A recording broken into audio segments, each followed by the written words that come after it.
का महीना हिंदू पंचांग के अनुसार साल का अंतिम महीना होता है। इसके बाद आने वाले चैत्र महीने से हिंदू नववर्ष का प्रारंभ हो जाता है।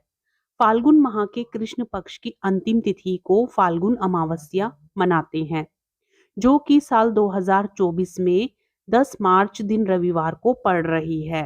फाल्गुन अमावस्या महाशिवरात्रि के पर्व के बाद आती है और हिंदू वर्ष की अंतिम अमावस्या होती है। यह अमावस्या सुख, संपत्ति और सौभाग्य की प्राप्ति के लिए विशेष फलदायी है। जीवन में सुख और शांति के लिए फाल्गुन अमावस्या का व्रत रखा जाता है। इस दिन लोग पवित्र नदियों में स्नान कर जरूरतमंदों को दान करते हैं। यह अमावस्या पितरों को मोक्ष दिलाने वाली होती है, इसलिए इस दिन पितरों की शांति और पूर्वजों का आशीर्वाद प्राप्त करने के लिए तर्पण और श्राद्ध भी करते हैं।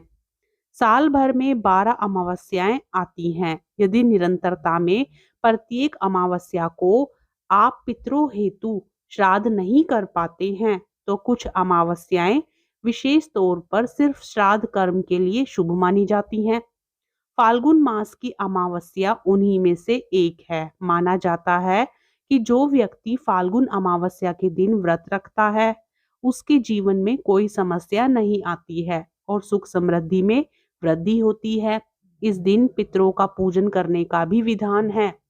अमावस्या पर पितरों का पूजन करने से उनका आशीर्वाद मिलता है और उनकी आत्मा को शांति मिलती है।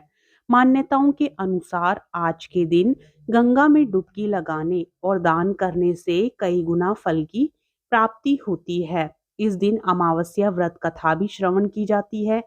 अमावस्या व्रत कथा श्रवण करने से पुण्य फल की प्राप्ति तो होती ही है, साथ ही पितरों का आशीर्वाद भी प्राप्त होता है। फाल्गुन अमावस्या व्रत कथा के अनुसार एक दिन ब्राह्मण परिवार था, जिसमें पति पत्नी और इनकी एक पुत्री थी। उनका जीवन सामान्य चल रहा था।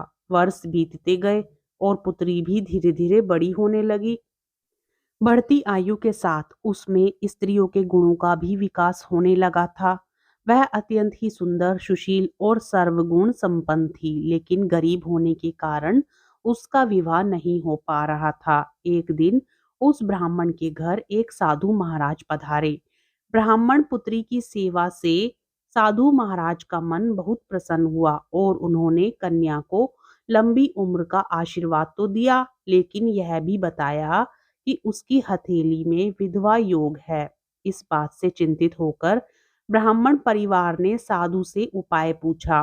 तब साधु ने कुछ देर विचार करने के पश्चात अपने ध्यान के आधार पर बताया कि कुछ दूरी पर एक गांव में सोना नाम की धोबिन जाति की एक महिला अपने बेटे और बहू के साथ रहती है, जो बहुत ही संस्कारों से संपन्न तथा पति परायण और निष्ठावान है। यदि यह कन्या उसकी सेवा करे और इसके विवाह में वह महिला अपनी मांग का सिंदूर लगा दे, तो इस कन्या का विधवा योग मिट सकता है। साधु ने यह भी कहा कि वह महिला कहीं आती जाती नहीं है। यह बात सुनकर ब्राह्मणी ने अपनी बेटी से धोबिन की सेवा करने की बात कही। अगले दिन कन्या प्रातःकाल उठकर सोना धोबिन के घर चली गई और फिर प्रतिदिन धोबिन के घर की साफ सफाई और अन्य सारे कार्य करके अपने घर वापस आ जाती थी। एक दिन सोना धोबिन अपनी बहू से पूछती है कि तुम तो सवेरे उठकर सारे काम कर लेती हो और पता भी नहीं चलता। तब बहू ने कहा, माँ जी, मैंने तो सोचा कि आप ही प्रातः उठकर सारे काम खुद ही खत्म कर लेती हो। मैं तो देर से उठती हूँ। इसके बाद दोनों सास बहू निगरानी करने लगी कि कौन है जो सवेरे ही घर का सारा काम करके चला जाता है। कई दिनों बाद धोबिन ने देखा कि एक कन्या प्रातः घर में आती है और सारे घर का काम करने के बाद चली जाती है। जब वह जाने लगी तो सोना धोबिन उसके पैरों पर गिर पड़ी और पूछने लगी कि वह कौन है जो इस प्रकार छुपकर उसके घर में सारे काम करके चली जाती है। तो पूछने लगी कि वह कौन है जो इस प्रकार छुपकर उसके घर में काम करती है। तब कन्या ने साधु द्वारा कही गई सारी बात बताई। सोना धोबिन पति परायण थी, उसमें तेज था, इसलिए वह इस बात के लिए मान गई। सोना धोबिन के पति थोड़े अस्वस्थ थे, इसलिए उसने अपनी बहू से अपने लौट आने तक घर पर ही रहने को कहा। सोना धोबिन ने जैसे ही अपने मांग का सिंदूर उस कन्या की मांग में लगाया, उसके पति की मृत्यु हो गई। थोड़े समय बाद उसे इस बात का पता चला।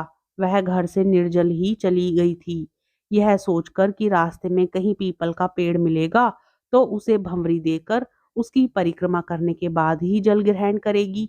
उस दिन अमावस्या थी। ब्राह्मण के घर मिले हुए पुए पकवान की जगह उसने ईंट के टुकड़ों से 108 बार भंवरी देकर पीपल की पेड़ की 108 बार परिक्रमा की और इसके बाद जल ग्रहण किया। ऐसा करते ही उसका पति वापस जीवित हो गया।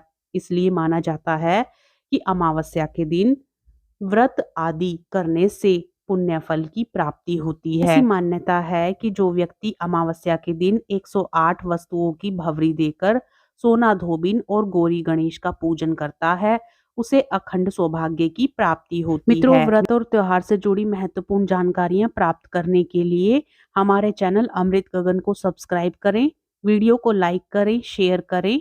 राधे राधे, जय श्री कृष्णा।